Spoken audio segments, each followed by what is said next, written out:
je me suis, pour finir, incarné. J'ai mes parents, j'ai choisi tous ces parents, euh, voilà, je suis là. Qu'est-ce qui va se passer maintenant?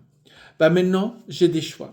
Déjà, en tant que bébé, enfant, à un certain moment, entre la conception, disons, c'est plutôt entre en certains points de la gestation jusqu'à quelques mois, parfois même une année après la naissance, je vais m'incarner.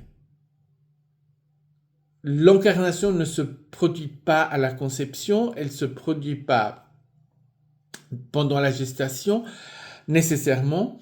Ça dépend de l'expérience. À nouveau, c'est une expérience de vie. J'ai choisi d'avoir des expériences. Donc, je vais peut-être avoir l'expérience d'être présent pendant la gestation. Ou pas. Généralement pas, parce qu'une fois que je l'ai fait, je ne dois pas le refaire. Mais généralement, la plupart du temps, je vais m'incarner, je vais rentrer dans le corps à un moment entre la naissance et, disons, une année de vie. Qu'est-ce que ça veut dire? Ça veut dire que je ne suis pas le corps. Le corps est un moyen, c'est le moyen que j'utilise pour être présent dans la réalité physique. Et je suis en train d'habiter le corps.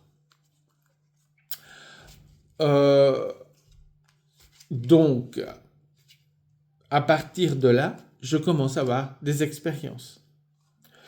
Comme je le disais dans l'autre vidéo, ces expériences sont liées à des choix, donc à des potentiels, mais aussi sont liées à l'élaboration du traumatisme ou en train de créer du nouveau trauma.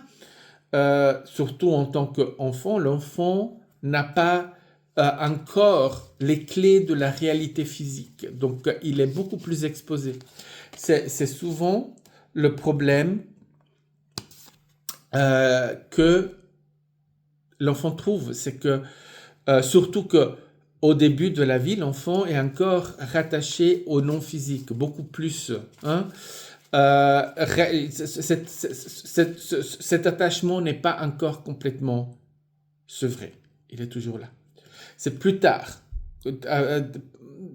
parfois on dit vers les 7-8 ans, qu'il y a vraiment une séparation qui s'opère, où on a... mais c'est pas, à nouveau, c'est pas une règle, parce que ça peut se produire avant. Mais souvent, les enfants ont encore des connexions avec le non-physique. Souvent, ils interagissent encore avec les fées, avec les autres êtres, avec les anges. Ils peuvent les voir. Les amis imaginaires qui ne sont pas imaginaires. Il y a bien quelqu'un, mais l'adulte est dans la négation absolue de tout cela. Donc, ils ont oublié qu'ils avaient aussi des amis.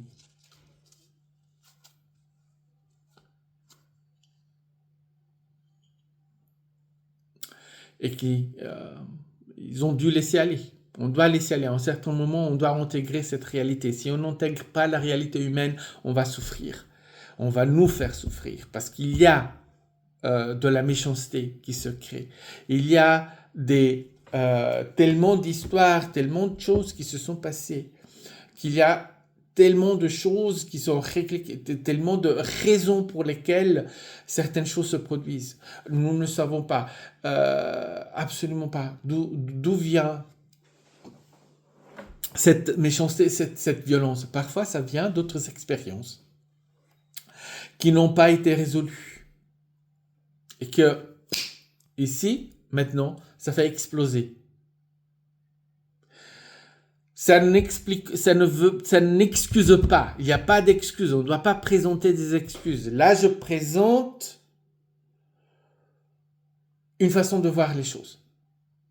Ce n'est jamais une excuse pour la violence, pour la méchanceté, pour l'abus. C'est une façon de comprendre.